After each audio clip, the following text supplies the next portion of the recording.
Israel Keyes did not look like a man who would one day become a name spoken in hushed tones by FBI profilers.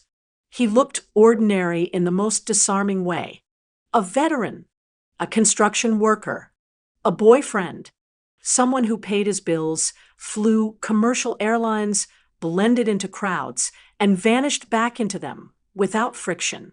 This ordinariness was not accidental. It was cultivated, sharpened, and weaponized over decades. Keyes was born in 1978 and raised in a deeply religious, isolationist household that moved frequently across the western United States. His childhood was marked by instability and separation from mainstream society. He was homeschooled for much of his early life, raised under strict beliefs, and largely cut off from peers. There is no verified record of physical abuse that explains what he would become. No single traumatic event investigators can point to as the spark. That absence itself is unsettling. The ground was quiet. Whatever took root did so silently. By his teenage years, Keyes began committing crimes that escalated gradually but deliberately. He admitted later to burglaries, arson, and violent fantasies long before his first confirmed murder. These were not impulsive acts. They were rehearsals. He was learning how it felt to cross lines and not be caught. Each success reinforced a dangerous conclusion. If he was careful enough, if he planned long enough, he could do almost anything. When Keyes enlisted in the U.S. Army and served in Egypt, he encountered a broader world, but he did not integrate into it. Instead, he observed.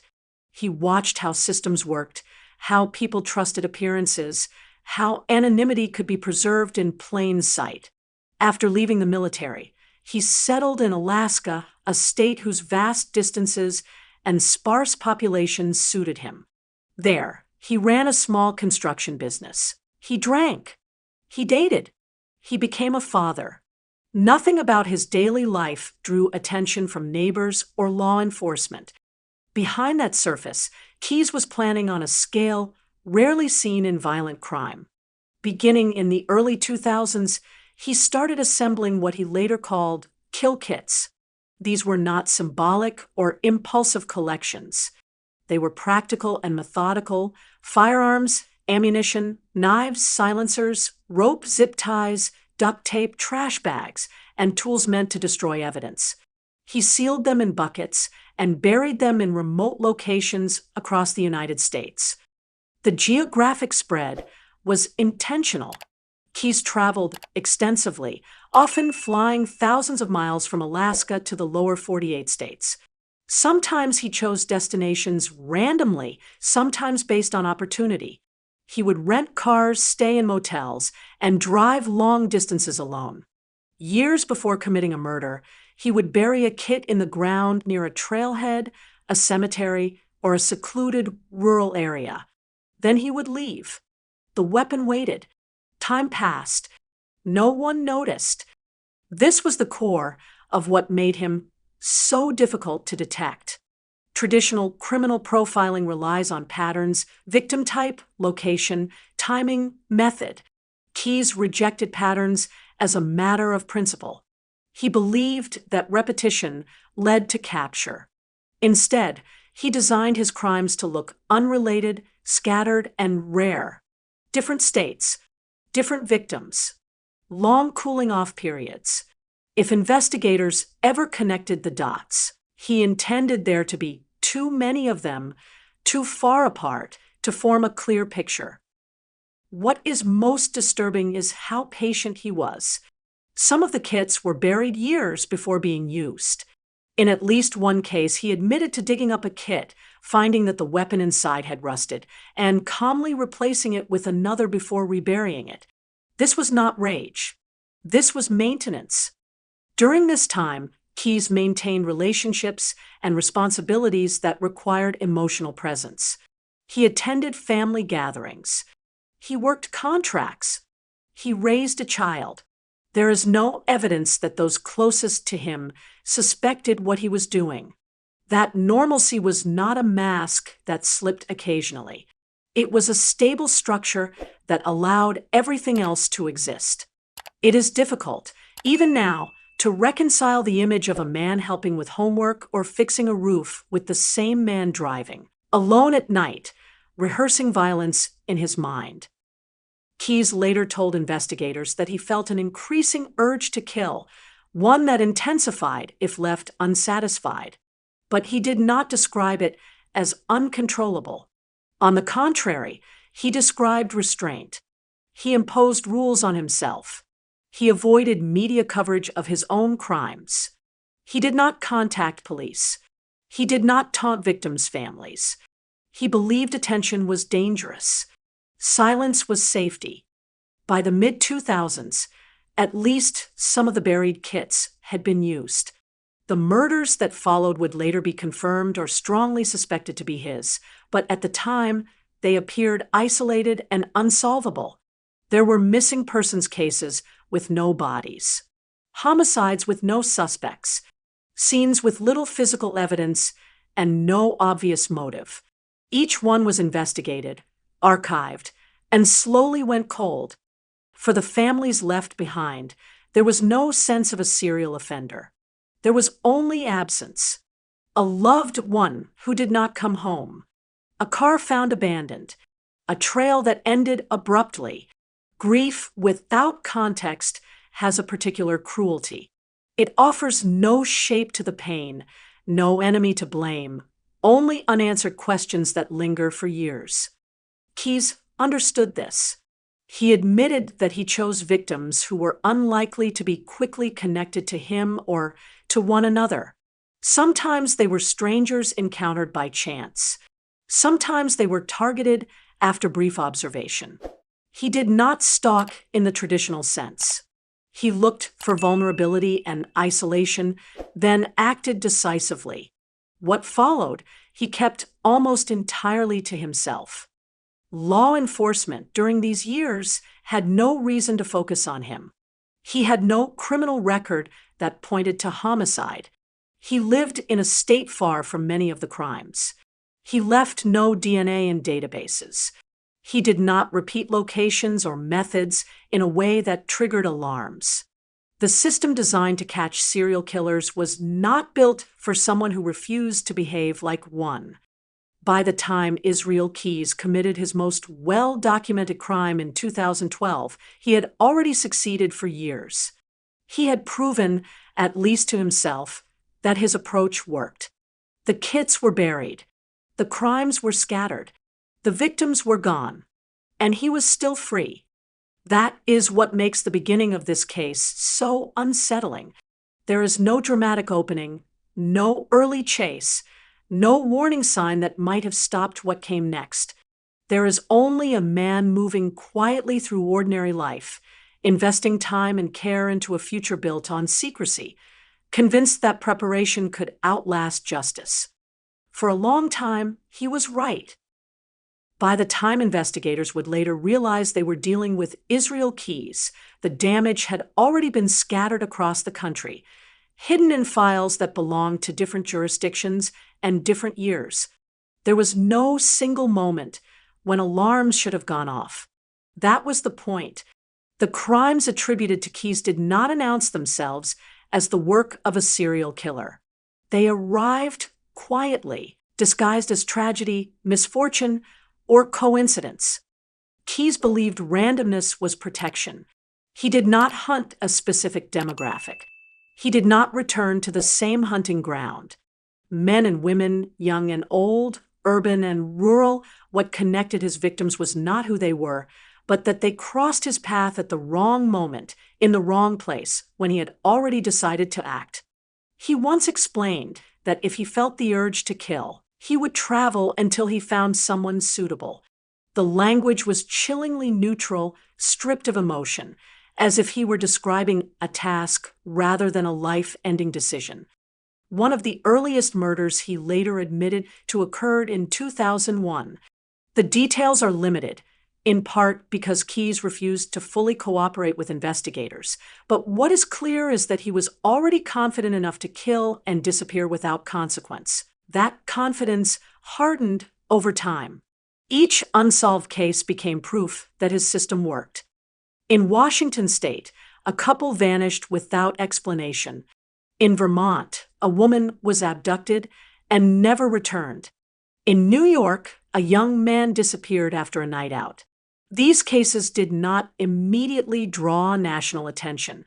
They belonged to local police departments with limited resources, each working under the assumption that they were dealing with an isolated incident. Without bodies, without witnesses, and without clear suspects, investigations stalled.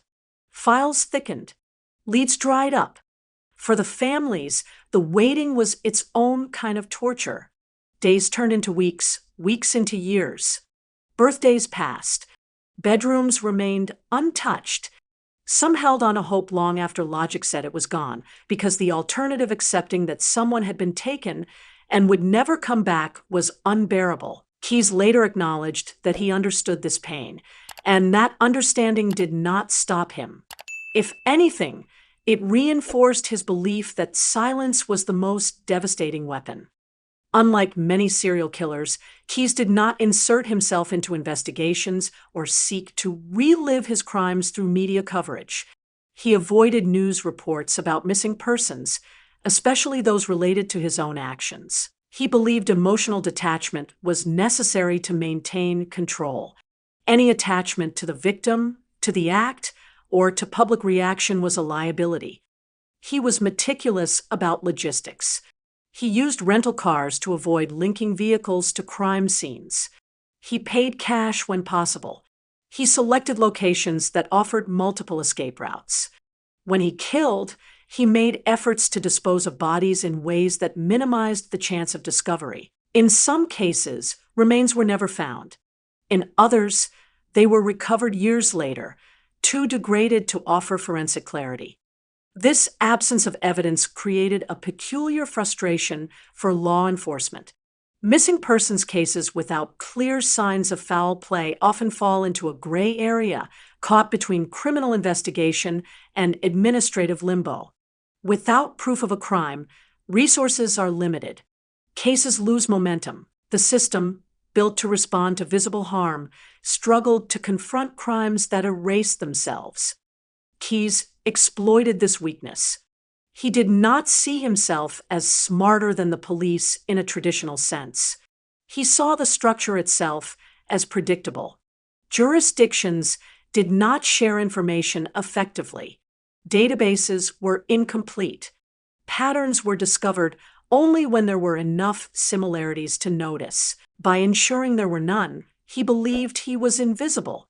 What makes this period particularly difficult to confront is how ordinary life continued alongside the violence. While families searched and investigators filed reports, Keyes returned home. He worked. He socialized. He planned future trips. The contrast is not dramatic in a cinematic way. It is disturbing because it is mundane. The crimes did not consume him outwardly. They existed in parallel, compartmentalized, and controlled. There were moments when he came close to being noticed. Traffic stops, routine questions, encounters that, in hindsight, seem loaded with possibility. Each time, he passed through without scrutiny.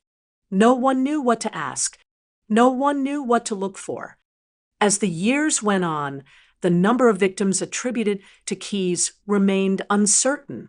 He claimed to have killed at least 11 people, but investigators believe the true number may be higher.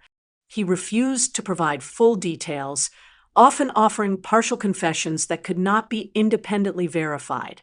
This ambiguity has left an enduring wound, not only for families but for the investigative process itself. Without names, without locations, without remains, closure is impossible. Yet, even in his efforts to erase connection, there was a growing pressure. Keyes described an internal cycle. The longer he went without killing, the stronger the urge became. This tension did not make him reckless, but it did push him toward action more frequently. The careful spacing that once defined his crimes began to shorten. The randomness that protected him also isolated him. There was no ritual to ground him, no pattern to regulate the impulse. By 2011, Keyes was traveling more often, sometimes without a clear destination.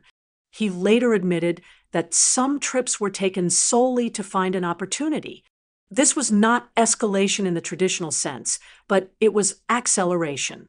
The balance he had maintained for years was beginning to shift. Still, nothing connected him to the crimes.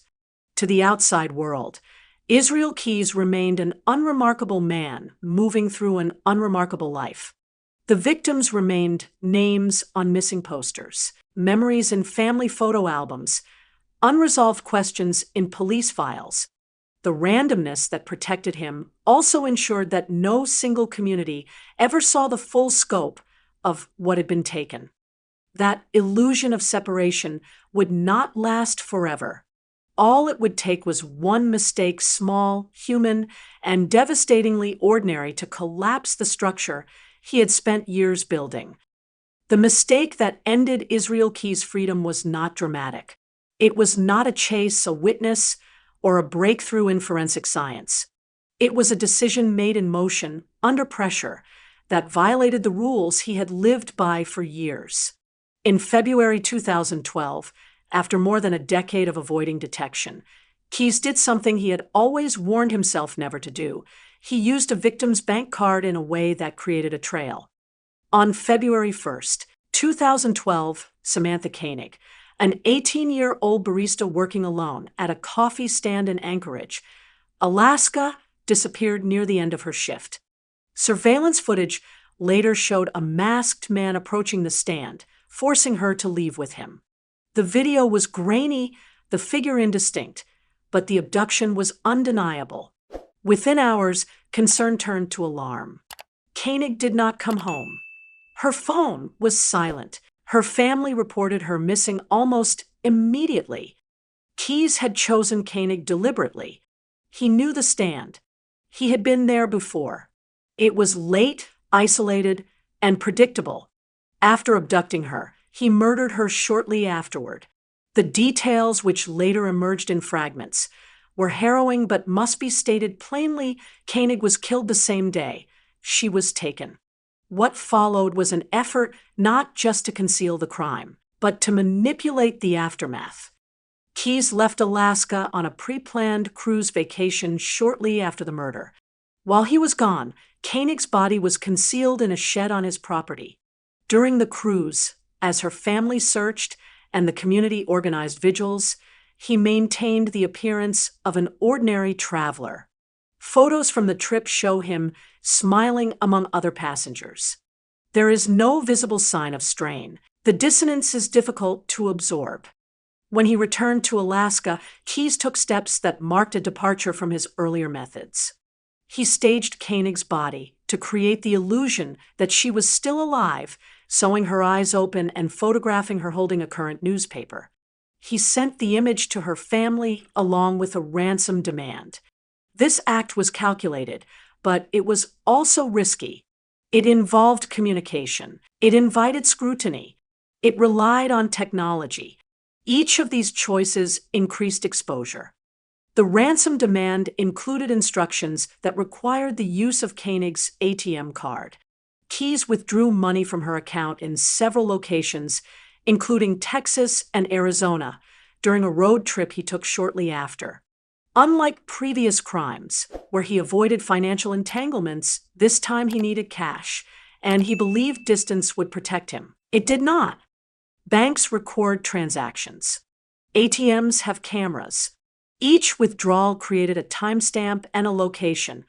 Investigators, already focused on Koenig's disappearance, began to trace the activity. What they saw was movement hundreds of miles across state lines in a short period of time. The pattern did not point to a local suspect. It pointed outward. On March 13th, 2012, Texas state troopers pulled Keyes over for a routine traffic stop. He was driving a rental car. Inside were Koenig's debit card and cell phone. At first, the stop appeared unremarkable. But when authorities realized what they had found, the weight of it settled quickly. Keyes was arrested and extradited to Alaska. At this stage, law enforcement still did not know who they were dealing with. They had a suspect in a single murder case, not a serial killer. Keyes did not resist arrest. He did not confess immediately. He waited. In custody, he began to talk, but only on his terms. He admitted to killing Samantha Koenig. He provided enough information for investigators to recover her body. But beyond that, he negotiated. He offered details of other murders in exchange for specific conditions, limited publicity, control over how information was released, and assurances that certain details would not be shared with the media. This was not remorse. It was control extended into confinement. Keyes was acutely aware of the power of information. By revealing just enough to shock investigators by describing kill kits, long-distance travel, and unconnected crimes, he forced them to confront the possibility that they were standing in front of a serial killer whose reach far exceeded their current understanding. As interviews continued, the scope of his activities began to emerge. Maps were drawn. Travel records were examined. Missing persons cases were revisited. In several instances, details he provided aligned with unsolved crimes. In others, they led nowhere, either because evidence no longer existed or because Keyes withheld critical information. For investigators, this was both a breakthrough and a nightmare.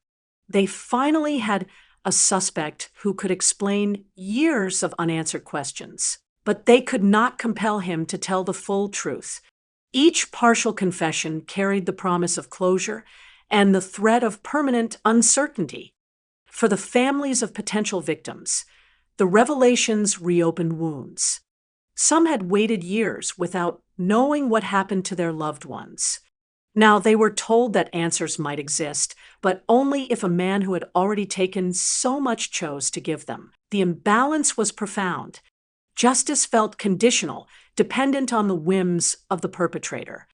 Keyes seemed aware of this power and increasingly resentful of the attention it brought. Despite his earlier insistence on anonymity, his case drew national media coverage. The very thing he had worked to avoid was now unavoidable. His name was public. His face was everywhere. The secrecy he relied on was gone. In December 2012, less than a year after his arrest, Israel Keyes was found dead in his jail cell. He had taken his own life. He left behind a note that offered no meaningful explanation and no additional confessions. With that act, he ended any remaining chance of full accountability.